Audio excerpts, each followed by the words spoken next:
Do you need a heater that runs off a 12-volt battery? This is the coolest portable diesel heater. Today I'm going to show you how to set this up, give you a discount, show you where to get it, and I'm going to give you the features. You're watching Taddy Digest. I'm Tad. Let's get started. Let me show you where I got it. I went to turbro.com where you can actually get this right now for $179. You can see right here. They've slashed the price. They've made it cheaper for you. Go check it out. Use the discount code Taddy Digest. Really cool because look at these features. -40. Even if it's -40 outside, this thing will provide you with some heat. So if you live in a very cold climate, you're worried about this thing starting up and heating your home or heating your cabin or your car, you can get it to heat even at -40. Next, very efficient because of the fuel delivery. You got a built-in pump. You can actually provide warmth from 12 to 30 hours. So if you're worried this thing wasn't going to heat for 24 hours, looks like it will. Then we go on to power supply. We can use 12 volt, 24 volt DC, or you can do 110 volt power supply. Then we've got high altitude mode. So let's say you're at 10,000 feet, 15,000 feet. We've got a mode for that.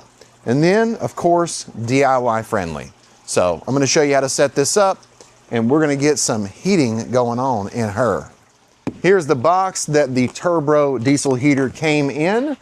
Let me show you the contents inside the box. Of course, we got the portable diesel heater. You can see right here, we got the LCD display, which is really cool. One of the ways that we can actually utilize this portable heater or make it run. We got the remote. That is really cool. We could clip it on our little keychain or our pants, and pretty awesome. I've seen in the manual where you can actually use this and it will control this heater up to, I think, 160 feet away, 164 feet. So that's amazing. We got our manual. Super important. Please read the manual. You definitely need to know how to set this up, but I am going to give you a really good idea in today's video of how to do this. First things first, what do we got? Exhaust pipe. We got the silencer for the exhaust pipe. A way to fix the silencer somewhere. We've got our piece for our outlet pipe, our rotary turier. Or turier. You check out the word. You'll just see the word in the manual. I was unsure of how to say that. I think I did a pretty good job. Let me know in the comments what you think. We've got our DC power adapter. You see where the ring terminals on the end are located? So we can connect that to battery terminals. 12 volt, 24 volt. Amazing. We've got our AC power adapter. 110 volt. So we can use a regular house outlet. We've got our sleeve, protection sleeve for that exhaust pipe. We have got our hose clamps for fixing the exhaust pipe to the silencer.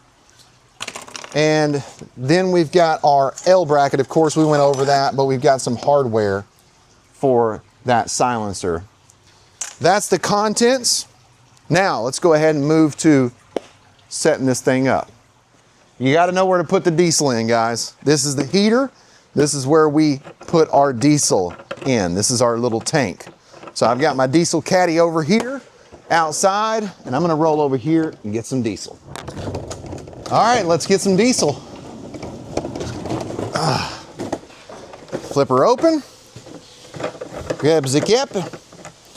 There's a little level right here so you know how much you got in there. You can do it! One eternity later. All right. Oh, yeah. I love it. Doesn't take much. It's amazing it can heat that long. I think I'm gonna stop about right there. All right. Let me show you how to get this set up. First thing we're going to do is attach our exhaust pipe right here to the exhaust. So we're going to take the pipe, we're going to put the sleeve over the pipe like this. Then we're going to take one of our smaller hose clamps. You'll need a flathead or a Phillips screwdriver. This is a tight fit. Before you put it on there, place your hose clamp over the pipe. Now this is where we're going to use a flathead screwdriver, a Phillips screwdriver, or a bit and our drill. I'm just going to use the drill and a bit.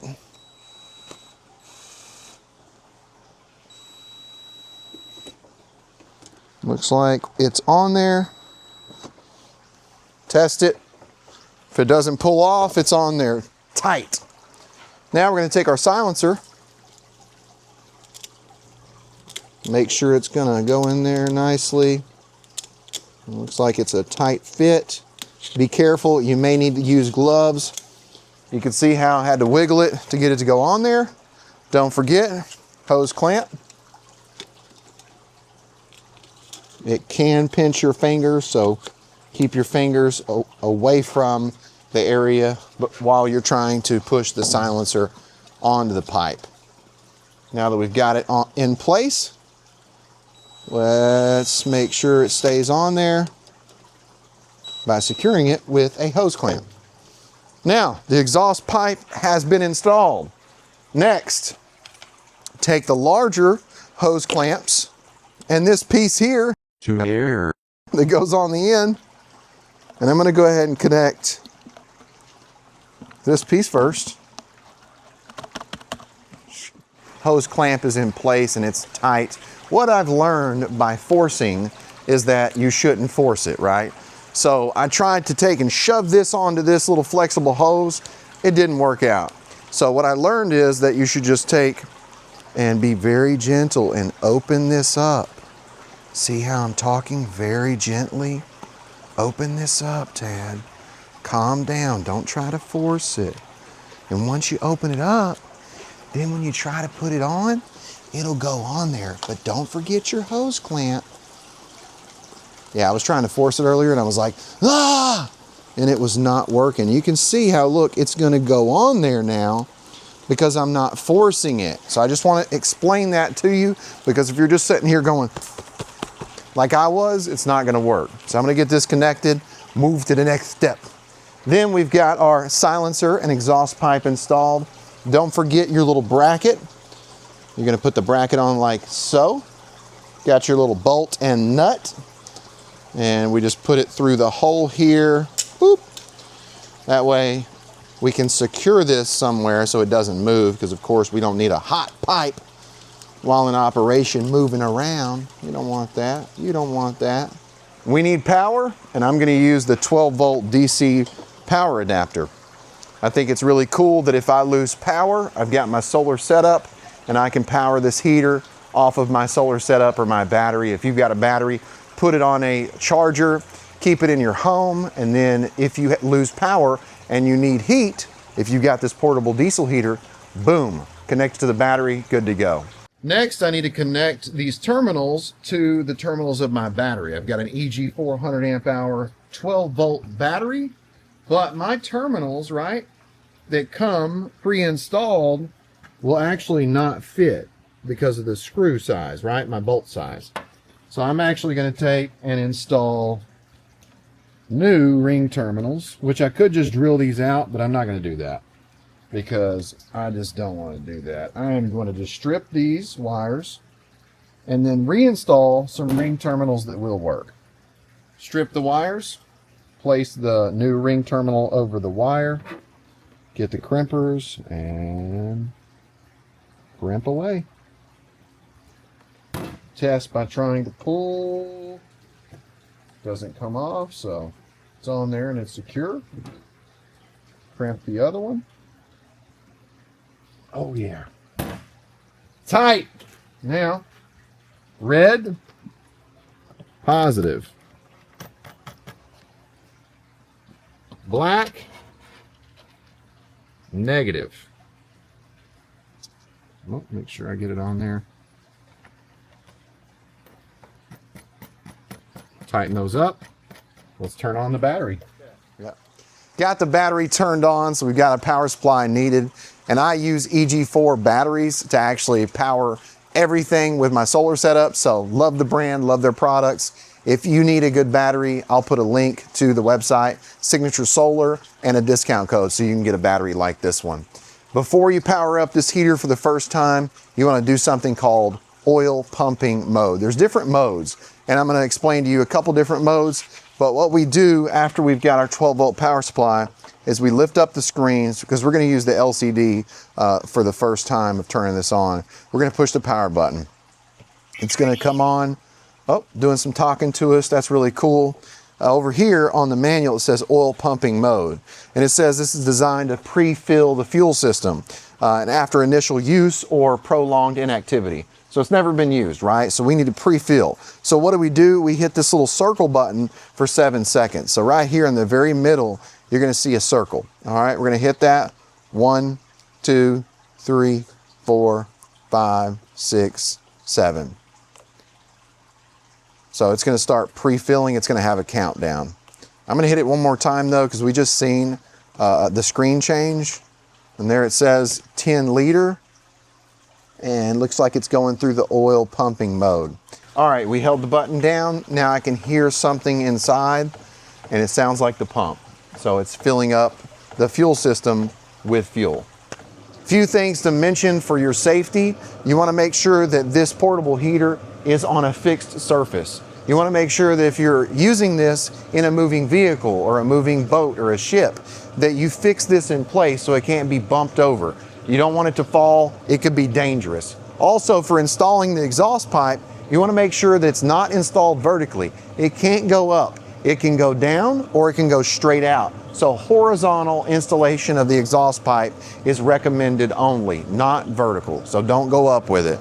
It's fixed in place. While we're using the oil pumping mode, it's going to turn on, it's going to run. When you want to exit the oil pumping mode, once you know, hey, we've went through the setup, then you're just going to push the power button. So we push the power button. It says, I think it just said done heating, and it says off on the screen. So now it's turning off. Got it mounted on a stable surface. Just so you know, this is where your hot air is going to come out. This is going to be your heat, and this is where your exhaust is going to go out, outside of course. Now that you know how to set it up and get it working, now we're going to do some tests, right? We're going to see how hot the air is coming out of our outlet air pipe, or what I like to call the supply air pipe. So we're going to take our remote, turn it on. Also, I've changed my display temperature from Celsius to Fahrenheit. I'll show you how to do that. We're going to wait. It may take about 5 minutes to warm up. After it warms up, we're going to use a temperature probe and a thermal imaging camera. We're going to see just how hot this pipe gets and just how hot this pipe gets and the air coming out. Make sure you know how to set the set temperature. You see how it says room and then 75, it's 75 right here. We can actually adjust our set temperature by pushing the arrows. See how it says set, 95? It'll go all the way up to 96. So we got it set for 96 now. We've had it running for a few minutes. Let's do some checks. First, thermal imaging camera. Take a look at that exhaust pipe. 260, 200, and average temperature is 200 and, 300. It says in some places it's 390 degrees. So definitely don't need to touch that. Now let's look at the outlet air pipe. It's pretty hot too, 190, 200. So neither this pipe right here, you don't need to touch it. This pipe right here, you don't need to touch it. Supply air. Let's look at the supply air temp. 185 degrees. Wow. So the only thing that needs to be, none of this needs to be touched really. I mean, you need to have this mounted to where, it's just right inside your home, your cabin, your car. All this other pipe, it needs to be outside the area. That way you're not able to touch it because you can get burnt. So this is dangerous. Really cool, but dangerous. Let's turn the temperature down and see if it shuts off. And then I'll show you how to set this up for Fahrenheit instead of Celsius. So we got it down to 55 degrees. Room temperature 77. And you can hear it starting to dial down. Let me show you the screen and the different modes. So if we go to the screen and we hit the setting button, right? It's going to switch between this, which is temperature mode, where we can set a temperature and then it will satisfy that temperature, and when it drops below that temperature a certain amount of degrees, I think about 3 degrees, it'll kick back on. Or you can push setting again, and we're going to go into gear mode. And you're going to see as I go up, we're going up to the red bars, which is maximum, yellow, or minimum, which looks like green. So this mode right here is where the heater will continuously operate at a certain heat setting or output that you can set with a number of bars. I don't want it to run continuously, so I'm going to choose not gear mode, but temperature mode, which is this one. Now briefly, I'm going to show you how to change from Celsius to Fahrenheit real quick. We're going to hold the setting button, and this is how you can change a few of the settings or the functions. Then we're going to scroll to where it says FB, right there. You can see it says 33 degrees. Now we're going to take and hit the settings, and then we can hit the arrows to go from Celsius to Fahrenheit. Hold the setting button for 3 seconds, and you'll be able to set it. All right. Another really cool feature is the Bluetooth. So I've got the Bluetooth app pulled up. Looks like Air Heater BLE. You click on it, choose your device, you can add it. I think it works up to about 98 feet. There's our device. You can see it brings it up. You can see the run status. It's preheating right now. The voltage, 11.4 volts. Body temperature, 51C. Altitude. That is so cool. Then we can take and push the power. So we can turn it off. We can turn it on. And we can see everything, all the performance. So this is a really cool portable heater. Not only does it look really cool because it looks like a tackle box or a toolbox, it really does heat, puts out some immense amounts of heat, and it's easy to set up, so DIY friendly. I really like it, and it was a cool experience, my first time actually using a portable diesel heater like this one. Hope you enjoyed today's video. Hope you learned something. If you did, let me know what it was down in the comments. You got a question? Remember, questions can lead to new content, so put your questions down below. But if you don't have a question, that's okay. Let me know who you are and let me know where you're from. If you like this video, hit the like button, subscribe, smash that bell, ding, so you know what I'm doing. You've been watching Taddy Digest. I'm Tad, and I'll keep you cool if you let me.